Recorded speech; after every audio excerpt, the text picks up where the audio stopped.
8 věcí, co byste měli vědět o osmácích tygů. První věc. Když se budete o ně dobře starat, můžou se dožívat vysokého věku až 10 let. Zatímco ve volné přírodě se můžou dožít ani ne 1 roku. Druhá věc. Neměli by jíst vůbec nic sladkého, takže ovoci se rovnou vyhněte.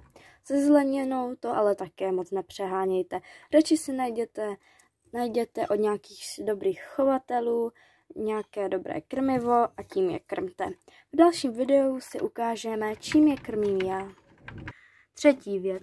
Na rozdíl od křečka spí v noci. Takže se nemusíte bát, že by vás nějak budil váš osmáček, takže ho můžete mít v pohodě v pokojíčku. Čtvrtá věc. Jsou velmi společenští, takže by měli mít aspoň jednoho parťáka. Chovejte je nejméně ve 2, prosím, jinak by se mohli také trápit. Pátá věc. Neberte si je ze Zvěmexu, radši si najděte nějakého dobrého chovatele.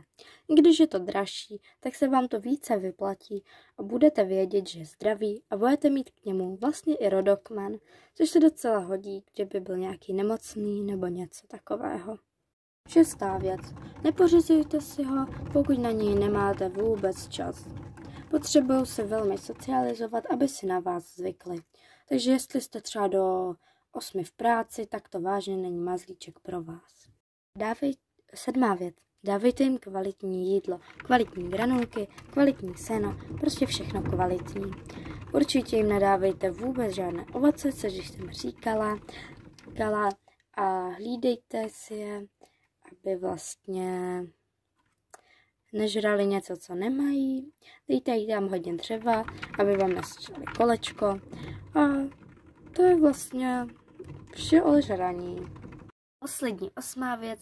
Dávejte jim třeba do nějaké takové koule. To bych více doporučoval než samotnou misku, protože z této hned vyhážou. Doporučila bych, abyste třeba aspoň obden jim to tam dali, aby se mohli vykoupat. Tak jo, to bylo 8 věcí o našich maličkých. Co by se vám líbilo dalšího? Napište do komentářů. Pá.